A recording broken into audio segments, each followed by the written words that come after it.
ሰላም ጤና ይስጥልኝ የተወደዳችሁና የተከበራችሁ ተመልካቾቻችን እንደምሰምታችኋል። ሳምንታዊ ወታደራዊ ዜናዎቻችን ይዘን ቀርበናል። ከዜናዎቹ ጋር ምክትል መቶ አለቃ ሜሮን ጌታነህ ነኝ። አብራችሁን ቆዩ።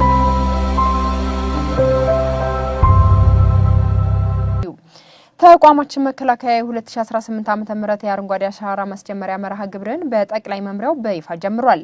በዚህ ሀገራዊ ንቅናቄም በተቋም ደረጃ 20 ሚሊዮን ችግኞችን ለመትከል እቅድ መያዙ ተጠቁሟል። ልደት አስረስ ተመልክቷለች። በሀገራችን ከ2011 ዓ.ም ጀምሮ ሀገራዊ አረንጓዴ አሻራ መርሃ ግብር እየተከናወነ ነው የሚገኘው። እንግዲህ ይህንን ሀገራዊ ጥሪ ከተቀበሉ ተቋማት መካከል ደግሞ ተቋማችን መከላከያ በግንባር ቀደምትነት ይጠቀሳል። ተቋማችን መከላከያ ታዲያ ይህንን ሀገራዊ ጥሪ ተቀብሎ በተለያዩ ሰራዊታችን በሚገኝባቸው የግዳጅ ቀጠናዎች ሁሉ ችግኞችን በመትከል እንግዲህ ለውጤት ሲያበቃ ቆይቷል። የ2018 ዓ.ም የአረንጓዴ አሻራ መርሃ ግብር የማስጀመሪያ ፕሮግራም በዚህ በዋና መምሪያ ቅጥር ግቢ ውስጥ ተከናውኗል።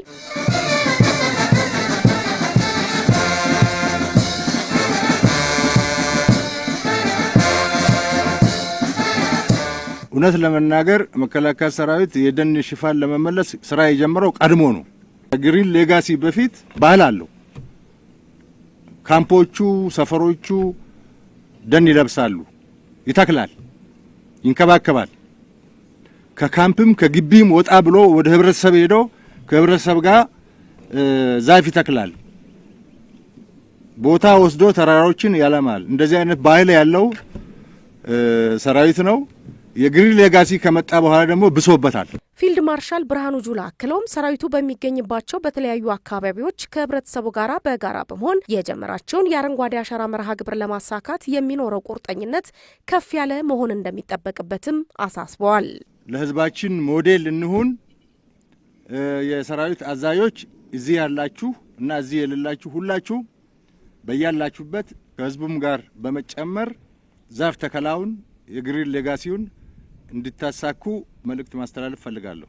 ሰራዊታችን በአረንጓዴ አሻራ መርሃ ግብሩ ላይ በግንባር ቀደምትነት በመሳተፍ ላይ እንደሚገኝ ያስታወቁት የመከላከያ ሚኒስትሯ ኢንጂነር አይሻ መሐመድ ለዓላማው ስኬታማነት ያለው ተነሳሽነትም በጦር ሜዳ ካለው ጀግንነት ያልተናነሰና ለሀገር ልማት ያለውን ታማኝነት የሚያረጋግጥ መሆኑን ገልጸዋል።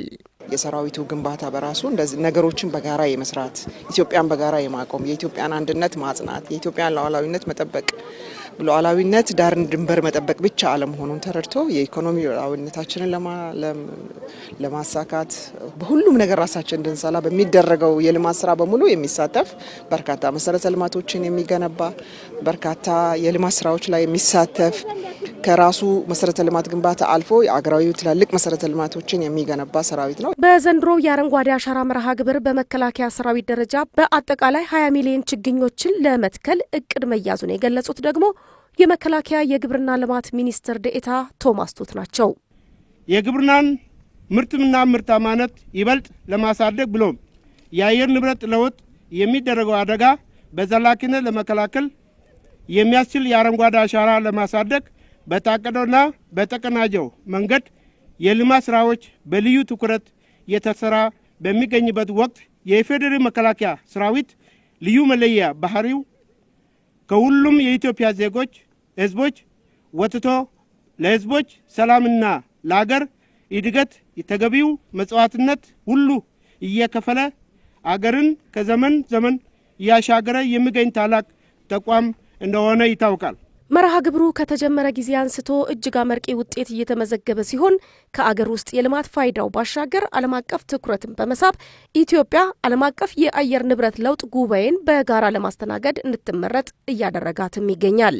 የመከላከያ የግብርና ልማት ዘርፍ ግብአቶች ሜካናይዜሽን ቴክኖሎጂ ዳይሬክቶሬት ዳይሬክተር ብርጋዴር ጀነራል እሸቴ አራጌ በበኩላቸው ሰራዊቱ ከአረንጓዴ አሻራ መርሃ ግብር ባሻገር በየግዳጅ ቀጠናው ሰፋፊ የልማት ቦታዎችን አዘጋጅቶ የተለያዩ የግብርና ስራዎችን በማልማት የራሱን የምግብ ዋስትና ከማረጋገጥ ባለፈ የኢኮኖሚ ተጠቃሚነቱ እየጨመረ መምጣቱን ጠቁመዋል። አብዛኛዎቹ እየተከልናቸው ያለና አሁን አረንጓዴ አሻራዎች የሚበሉ ወይም ቋሚ ተክል የሚባሉ ተክሎችን እየተከልን ያለው። ስለዚህ ከፍሬው አብሮ ተካፋይ የሆነ ያለበት ሁኔታዎች ነው ያሉትና ለዚህ እንደ ሀገር የሚደረገው ክንውን ሁሉ እንደ መከላከያችን የመከላከያችንም አንዱ ተግባር ሆኖ እየተከናወነ ያለ መሆኑን በዚህ አጋጣሚ ለመግለጽ እወዳለሁ። በዘንድሮ የችግኝ ተከላ ማስጀመሪያ መርሃ ግብር ላይ የተሳተፉ የሰራዊቱ ከፍተኛ አመራሮችና የክብር አባላት ባስተላለፉት መልእክትም ባለፉት ዓመታት የተከናወኑ የችግኝ ተከላ ፕሮግራሞች ውጤታቸው አምሮና ለፍሬ በቅቶ በመመልከታቸው ታላቅ ኩራትና ደስታ እንደተሰማቸው ገልጸዋል። ህይወት ነውና እጽዋት ሲኖር እንግዲህ ህይወቱን በዛው ልክ ይቀየራል፣ ዝናብም ይኖራል ማለት ነው። ደን ከሌለ እንግዲህ ዝናብ የለም፣ ስበት የለውም ማለት ነውና እኔ በጣም ደስታ ነው የሚሰማኝ። በየአመቱ ይህንን ተግባራዊ ለማድረግ እየተንቀሳቀሰ ይገኛል። በዚህም በርካታ ስኬቶች ሀገሪቷ እየተከተለች ያለችውን የአረንጓዴ ሌጋሲ ለማሳካት ከፍተኛ የሆነ እንቅስቃሴ እያደረገ ነው ያለበት። አሁንም ይህን ማጠናክረን እንቀጥላለን። ሀገር እየተከለች እየለማች እየበለጸገች አረንጓዴ አሻራዋን እያኖረች እንድትቀጥል ለማድረግ ከሁላችን የሚጠበቅ ስለሆነ እኔም በዚህ ፕሮግራም ላይ በመገኘት እጅግ ደስተኛ ነኝ። እኛው አፍርተን እኛው ተክለን እኛው አፍርተን እኛው ስንበላው ትልቅ ነገር ነው። ለዚህ ደርሰናል። እግዚአብሔር ይመስገን። ይቀጥላል። ኢትዮጵያ አረንጓዴ ትሆናለች። ልዕልናችን በዚህ የሚገለጻሉ ያምናለን። እንግዲህ ሰራዊታችን ከተሰጠው ሀገርንና ሕዝብን ሰላሙን ከማረጋገጥ ግዳጁ ባሻገር በተለያዩ ሀገራዊ ተግባራት ላይ ሲሳተፍና ሲያከናውን መጥቷል። እንግዲህ ይህ መርሃ ግብር እስከ መጪው ነሐሴ ወር ድረስ በተለያዩ ሰራዊታችን በሚገኝባቸው የግዳጅ ቀጠናዎች ሁሉ ተጠናክሮ እንደሚቀጥል ተጠቁሟል።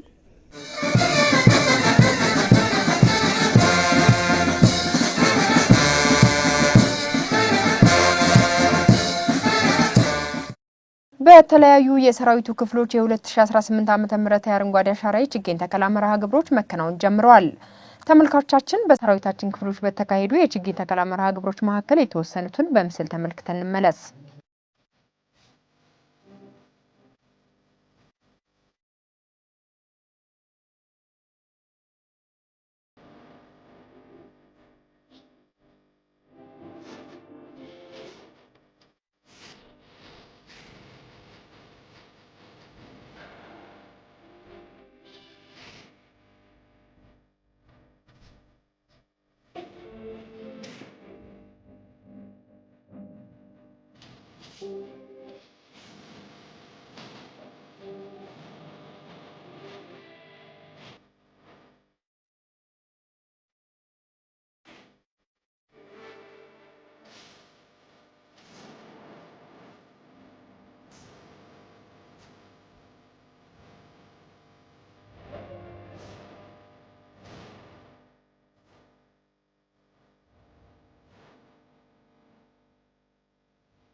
የመከላከያ ሰራዊት ፋውንዴሽን ለሰራዊቱና ለሰራዊቱ ቤተሰቦች የሚያከናውናቸውን የልማትና የኑሮ ማሻሻያ ስራዎችን አጠናክሮ እየቀጠለ እንደሚገኝ ገለጸ። ፋውንዴሽኑ 55ኛ መደበኛ የቦርድ ስብሰባውንም አካሂዷል።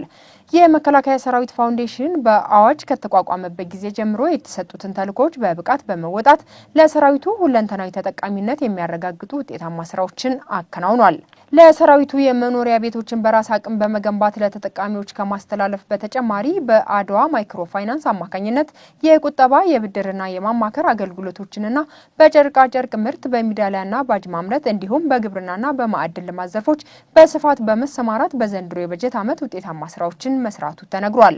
የቦርድ አባላቱ የፋውንዴሽኑን አደረጃጀት ለማጠናከርና በሌሎች አዋጭ ዘርፎች ተሳትፎን ለማስፋት በቀረቡ የአሰራር የደንብ ማሻሻያዎች ላይ የተወያየ ሲሆን የ2019 የበጀት ዓመት የፋውንዴሽኑ እቅድና በጀትም በቦርዱ ጸድቋል። ፋውንዴሽኑ ወደፊትም የምርትና አገልግሎት ጥራቱን በማሳደግ በአገር ውስጥ አቅርቦት ብቻ ሳይወሰን በዓለም ገበያ ተወዳዳሪ ለመሆን ሰፋፊ ስራዎችን ለመስራት አቅዶ ወደ ትግበራ ለመግባት መዘጋጀቱን ኤልያስ ከለለኝ ያደረሰን ዘገባ ያመለክታል። የመከላከያ ኢንጂነሪንግ ኢንዱስትሪ የኢትዮጵያ ሉዓላዊነት አስከብሮ ለማስቀጠል ሀገራዊ ኢኮኖሚን ለሚያጎለብቱ ተግባራትና ወታደራዊ አቅማችንን ለሚያጠናክሩ ስራዎች ትኩረት ሰጥቶ እየተንቀሳቀሰ እንደሚገኝ ተገለጸ። ኢንዱስትሪው በ2018 ዓ.ም በነበረው የስራ አፈጻጸምም በርካታ ውጤቶችን ማስመዝገቡም አስታውቋል። ማሩ ግርማይ ተጨማሪ አለው። የመከላከያ ኢንጂነሪንግ ኢንዱስትሪ በ2018 በጀት ዓመት የነበረውን የሥራ አፈጻጸም በመገምገም ቀጣይ የትኩረት አቅጣጫውን አስታውቋል። ኢንዱስትሪው ከተቋሙ በተሰጠው አቅጣጫ መሠረት የሰራዊታችን የማድረግ አቅም የበለጠ የሚያጠናክሩ ተግባራትን፣ ወታደራዊ ትጥቆችን ከማምረት ማደስና ማዘመን በተጨማሪ ሀገርን የሚያኮሩ ሥራዎችን ማከናወኑን ገልጿል። ተተኳሽ የራሳችን መቻል አለብን ብለን ችለናል። የከባድ ተተኳሽ መሳሪያዎች ትልልቅ አገሮች ከሚያመርቱት እኩል ነው እያመረተን ያለ።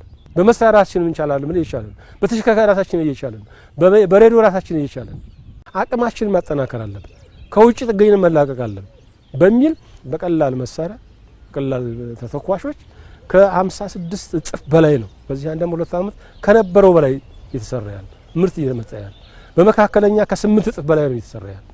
በከባድ መሳሪያ ከ32 እጥፍ በላይ ነው ከባድ ተተኳሽ ይሰራ ያለ።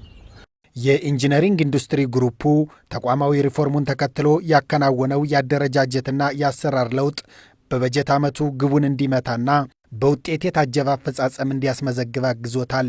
ሁለት መሰረታዊ ነገሮች ላይ በከፍተኛ ሁኔታ ሲሰራ ነበር። አንደኛ የነዚህ ኢንዱስትሪዎችን የአምስቱም ኢንዱስትሪዎችን የማምረቻ አቅም ነባሮችን በማሻሻል በማሳደግ የምርት አቅማቸው ጥራታቸውን እንዲጨምሩ ማድረግ እንዲሁም አዳዲስ ዘመኑ የደረሱበትን የወታደራዊ ትጥቅ ማምረቻ ከኛ አንጻር የሚያመርቱትን በመታጠቅ ወደ ስራ እያስገባ ይገኛል። በሁለተኛ ደረጃ ደግሞ በሰው ኃይል ግንባታ ላይ የሰራው ሰፊ ስራ ነው። በተለይ ይሄ ከተለያዩ ተቋማት የመጡት ኢንዱስትሪዎች ወጥ አሰራር እንዲኖራቸው፣ ወጥ መመሪያ እንዲኖራቸው፣ ወጥ የሆነ ሲስተም እንዲሰሩ አመራሩም እና ሰራተኛው በአንድ በመናበብ ወደ ስራ የገባበት ጊዜ ነው ለማለት እወዳለሁ። የአንድ ሀገር ጥንካሬ ከሚያሳዩ መመዘኛዎች መካከል የመደራደር አቅምን አጎልብቶ ብሔራዊ ጥቅምን ማስከበር አንዱ ነው። የመከላከያ ኢንጂነሪንግ ኢንዱስትሪ ግሩፕም ለኢትዮጵያ ወታደራዊ ዲፕሎማሲ ስኬታማነት አጋዥ ከመሆኑም በላይ በሀገራዊ የኢኮኖሚ ግንባታ እንቅስቃሴው በኩልም የራሱን በጎ አስተዋጽኦ እያበረከተ ነው። ዲፕሎማሲ ምንጩ የሀገር ውስጥ ጥንካሬ፣ የኢኮኖሚ ጥንካሬ ነው። በእነኚህ በአጠቃላይ በዚህ ዓመት ውስጥ ከ150 በላይ ዴሌጌሽን እኮ ነው እዚህ የመጣው ተሞክሮ ለመውሰድ። ይሄ አንዱ የዲፕሎማሲ ውጤት ነው። በአጠቃላይ ኢኮኖሚን ለመደገፍ በትንሽ አምርተን የተረፈንን ለውጭ ቆየ ይሸጥን እዚህ አፍሪካ ብቻ አይደለም በምዕራቡም ሀገር ጭምር ማለት ነው።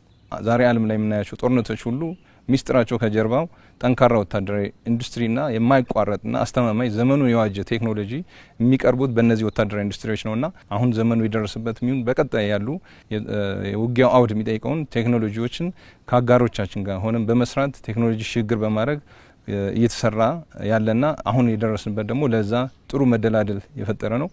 በበጀት ዓመቱ የሥራ አፈጻጸም ውይይት ላይ የተሳተፉ አመራሮች በሰጡት አስተያየትም የኢትዮጵያን ብሔራዊ ጥቅም ለማስከበር ፈጠራና የቴክኖሎጂ ዝማኔ ላይ ትኩረት አድርገው ለመንቀሳቀስ መዘጋጀታቸውን ጠቁመዋል። በሰሜን ምስራቅ እዝ ቡርቃ ማሰልጠኛ ማዕከል ለመሰረታዊ ወታደሮች ሲሰጥ የቆየው የአቅም ማጎልበቻ ስልጠና ተጠናቀቀ። ኢትዮጵያ በየዘመናቱ ያጋጠሟትን የውጭ ወራሪዎች በልጆቿ ጽናትና ቁርጠኝነት አሳፍራ የመለሰች ሀገር መሆኗን የሰሜን ምስራቅ እዝ አዛዥ ሌተናል ጀነራል አሰፋ ቸኮል አስታውሰው የዛሬው ትውልድ አደራውን ተቀብሎ ሀገሩን መጠበቅና ግዳጁን በብቃት መወጣት እንዳለበት አሳስበዋል። የአቅም ማጎልበቻ ስልጠናው መሰረታዊ ወታደሮችን ከነባሩ ሰራዊት ጋር በፍጥነት ማዋሃድ ዓላማ ያደረገና ተልዕኮን በብቃትና በጥራት መወጣት የሚችል ሰራዊት ለመገንባት መሆኑን የቡርቃ ማሰልጠኛ ማዕከል አዛዥ ኮሎኔል ግርማ ስዩም ገልጸዋል። ሰልጣኝ መሰረታዊ ወታደሮችን በቆይታቸው ከፍተኛ አቅም መፍጠራቸውንና ሀገራቸውን ለማገልገል ቁርጠኛ መሆናቸውን ተናግረዋል። ዘገባው የንጉሴ ሁብሊቀር ነው። በቼክ ሪፐብሊክ አምባሳደርና በቼክ ሪፐብሊክ ወታደራዊ ሙዚየም ዳይሬክተር የተመራ ቡድን የመከላከያ ሰራዊት ወታደራዊ ሙዚየምን ጎበኘ።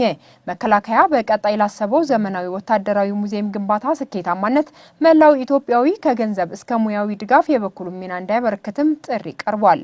ማርታ ግርማ ተጨማሪ አላት።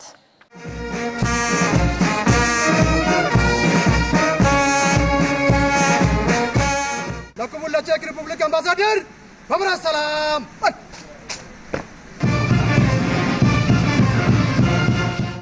በኢትዮጵያ የቼክ ሪፐብሊክ አምባሳደር ሚሮስላቭ ኮሴክና በቼክ ሪፐብሊክ ወታደራዊ ሙዚየም ዳይሬክተር አሌክስ ኪንዤክ የተመራ ቡድን ነው ወታደራዊ ሙዚየሙን የጎበኘው። ለጎብኚ ቡድን ስለ ወታደራዊ ሙዚየም ታሪክ፣ አሁናዊ ሁኔታና ወደፊት ሊሰራ ስለታሰበው ዘመናዊ ወታደራዊ ሙዚየም ሰፋ ያለ ገለጻ ተደርጎለታል። ጎብኚዎቹ በኢትዮጵያ ወታደራዊ ታሪክ መደነቃቸውን ገልጸው የቼክ ሪፐብሊክ መንግስት ሙዚየሙን በመደገፍና ወደፊት በሚሰራው ዘመናዊ ወታደራዊ ሙዚየምም አብረው ለመስራት ቃል ገብተዋል። You have very interesting artifacts and I'm glad to see even old Czechoslovakian military techniques. በወታደራዊ ሙዚየሙ ጉብኝታችን ተደስተናል። በቀጣይ እንዴት በጋራ እንደምንሰራና በዘርፉ ያለንን ልምድና እውቀት በምናካፍልበት መንገድ ላይ ተወያይተናል። የሙዚየሙን አመራርና ሙያተኞች የእኛን ሀገር ወታደራዊ ሙዚየም እንዲጎበኙና ልምድ እንዲቀስሙ ጋብዘናቸዋል። ይህ የመጀመሪያ ነው። በቀጣይ በርካታ ስራዎችን በጋራ እንሰራለን። Military Ethiopian Museum, it's very good. It's so hard work is for my Ethiopian colleague. በሙዚየሙ በጣም ጥሩ የፎቶ የአልባሳትና የተለያዩ ቅርሶች ስብስብ መኖሩን ተመልክቻለሁ። በዚህም በጣም ደስተኛ ነኝ። ይሄ ጥሩ ጅማሮ ነው። አዲስ ለሚገነባው ሙዚየምም እንደ መነሻና አዲስ መንገድ ነው። የውጭ ሀገራት ዲፕሎማቶችና ወታደራዊ አመራሮች ሙዚየሙ መጎብኘታቸው ሙዚየሙን በማዘመኑ ረገድ የልምድ ልውውጥ ከማድረግ ባሻገር ወታደራዊ ዲፕሎማሲያዊ ግንኙነትን የሚያጠናክር መሆኑን የመከላከያ ወታደራዊ ቅርስ ጥናትና አስተዳደር ዳይሬክቶሬት ዳይሬክተር ሜጀር ጄኔራል ጥሩያ ሰፌ ተናግረዋል። ሜጀር ጄኔራል ጥሩያ ሰፌ አያይዘውም መላው የኢትዮጵያ ሕዝብ ወታደራዊ ሙዚየሙን በመጎብኘት የሀገሩን ታሪክ እንዲያውቅና ወደፊት ለሚሰራው ዘመናዊ ወታደራዊ ሙዚየምም በገንዘብ በሐሳብና በሙያዊ ድጋፍ የበኩሉን እንዲያበረክት ጥሪ አቀርበዋል። መላው የኢትዮጵያ ሕዝብ አዲስ አበባ ሕዝብ በተለይ አሁን ክረምት አይደለ ተማሪው ዩኒቨርሲቲ ተማሪዎች መጥተው ቢያዩ፣ ምሁራኖች መጥተው ቢጎበኙ፣ ማህበረሰቡም መጥተው ቢጎበኝ ታሪካችንን ቢያይ የሚል እምነት አለ። ለሕዝቡ ክፍት ነው።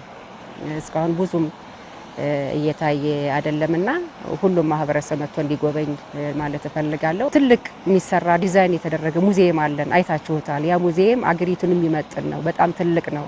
ከአክሱም ዘመነ መንግስት ጀምሮ ያሉ ወታደራዊ ታሪኮችን ውስጡ የያዘ ነውና እንዳያችሁት ያን ደግሞ በጋራ የምንገነባበትን ሁኔታ መላው የኢትዮጵያ ሕዝብ አገር ውስጥ ውጭም ያላችሁ ድጋፋችሁን እንድትሰጡ ከጎናችን እንድትሆኑ በሀሳብ ሊሆን ይችላል፣ በፋይናንስ ሊሆን ይችላል፣ በማቴሪያል ሊሆን ይችላል። አብረን እንገንባው። ኢትዮጵያና ቼክ ሪፐብሊክ ረጅም ዓመት ያስቆጠረ ግንኙነት ያላቸውና ከመከላከያ ሰራዊታችን ወታደራዊ ሙዚየም ጋር የመሰረቱት ግንኙነትም ቆየት ያለ መሆኑን በጉብኝቱ ተመላክቷል። የመከላከያ ሚዲያና ኮሚኒኬሽን ማዕከል ሀገራዊ ገጽታን የበለጠ ለመገንባትና የሰራዊቱን ስነ ልቦናዊ ዝግጁነት ለማጎልበት የሚያከናውናቸውን ሁለንተናዊ ተግባራት አጠናክሮ መቀጠሉን አስታወቀ። ማዕከሉ የሰራዊቱን ታሪክና ገድል በ7/24 ሰዓት ስርጭት ለዓለም ለማስተዋወቅ እያስገነባ የሚገኘው ግዙፍና ዘመናዊ የሚዲያ ኮምፕሌክስ በሚዲያና ስታፍ አባላቱ ተጎብኝቷል። ከቀረጻ እስከ ስርጭት የሚያስፈልጉ አገልግሎት መስጫ ክፍሎችን በተሟላ ሁኔታ ያካተተው ይህ የመከላከያ ሚዲያ ኮምፕሌክስ ቤተ መጻሕፍት፣ ሙዚየም፣ መዝናኛና ሌሎች ቢሮዎችን ይዟል። የመከላከያ ሚዲያና ኮሚኒኬሽን ማዕከል የሰራዊቱን ገድሎች በመዘገብና በጠላት የሚሰነዘሩ የፕሮፓጋንዳ ጥቃቶችን በመቀልበስ ረገድ የሚያከናውናቸውን የዘገባ ገጽታ ግንባታ ስራዎችን አጠናክሮ መቀጠሉንም የማዕከሉ ኃላፊ ሜጀር ጄኔራል እንዳልካቸው ወልደ ኪዳን አስታውሰዋል። ሜጀር ጄኔራል እንዳልካቸው ወልደ ኪዳን አያይዘውም እየተገነባ ያለው አዲሱ የመከላከያ ሚዲያ ኮምፕሌክስ በ7/24 ሰዓት ሙሉ ስርጭት ለሰራዊቱና ለሕዝቡ ተደራሽ የሚሆኑ ስራዎችን በጥራትና በስፋት ለመስራት እድል የሚፈጥር በመሆኑ የመስራት አቅማችንን በእጅጉ ያሳድገዋል ብለዋል። ሚዲያ ተቋማችን በተደራጀ ቁጥር የሰራዊታችን ሞራል፣ የሰራዊታችን ታሪክ፣ የሰራዊታችን የጀግንነት ውሎ እየተሰነደ ለራሱ ለሰራዊቱ የግንባታ የሚውልበት ስለሚሆን ለሰራዊቱ ያለው ጠቀሜታ ይሄ ነው ተብሎ መነገር አይቻልም። በጣም ትልቅ ነው። ግንባታው ጥራቱን በጠበቀ መልኩ በፍጥነት እንዲጠናቀቅ በሀገሪቱ የሚገኙ ታላላቅ የሚዲያ ተቋማት ሙያዊ እገዛ እያደረጉላቸው እንደሚገኝ በመከላከያ ኮንስትራክሽን ዲዛይን ድርጅት ኢንጂነር አዳም በቀለና ጄኔራል ፎርማን አዲስ ገብረስላሴ ተናግረዋል። ባለ 3 ወለሉ ይህ ዘመናዊ ህንፃ የሬዲዮ፣ የቴሌቪዥን፣ የጋዜጣና የኦንላይን ሚዲያዎችን በአንድ ጣራ ስር በማቀፍ የመረጃ ፍሰቱን ፈጣን፣ ቀልጣፋና ተደራሽ ለማድረግ ታስቦ እየተገነባ የሚገኝ ዘመናዊ የሚዲያ ኮምፕሌክስ ነው። ዘገባው የራሄል ገዛኸኝ ነው። የመከላከያ ውጭ ግንኙነትና ወታደራዊ ትብብር ዋና ዳይሬክቶሬት ከጣሊያን የመከላከያ ሚኒስቴር ጋር በመተባበር ለሰራዊታችን ከፍተኛ አመራሮች በሰላም ማስከበር ማዕከል ሲሰጥ የቆየውን ስልጠና አጠናቀቀ። በስልጠናው የተካሄዱ ጥናቶች፣ የአደጋ ትንተናዎች፣ የልምድ ልውጦችና ውይይቶች ዘላቂ ትብብርን እንደሚያጎለብቱም በሰላም ማስከበር ማዕከል የሎጂስቲክስ ኃላፊ ብርጋዴር ጄኔራል ጠቅለው ክብረት አስረድተዋል። ኢትዮጵያ በአፍሪካ ቀንድ ሰላምና መረጋጋትን ለማረጋገጥ ወሳኝ ሚና የምትጫወት ሀገር በመሆኗ ጣሊያን ከኢትዮጵያ ጋር ያላትን ስትራቴጂካዊ የመከላከያ ትብብር የበለጠ እያጠናከረች መሆኗን በኢትዮጵያ የጣሊያን ወታደራዊ አታሼ ኮሎኔል ዲያጎ አንቶኒዮ አረጋግጠዋል። ብዙአየሁ ተሾመ እንደዘገበው የመከላከያ ሴቶችና ማህበራዊ ጉዳይ ዳይሬክቶሬት ከአዲስ አበባ ከተማ አስተዳደር ሴቶችና ህጻናት ማህበራዊ ጉዳይ ቢሮ ጋር በመተባበር ለአካል ጉዳተኞች ተሃድሶና ልማት ማዕከል 560 ሺህ ብር የአይነትና የገንዘብ ድጋፍ አደረገ። ማዕከሉ የአካል ጉዳት የደረሰባቸውን የሀገር ባለውለታዎችን በማገልገል ማህበራዊ ኃላፊነቱን ሲወጣ መቆየቱ ተጠቁሟል።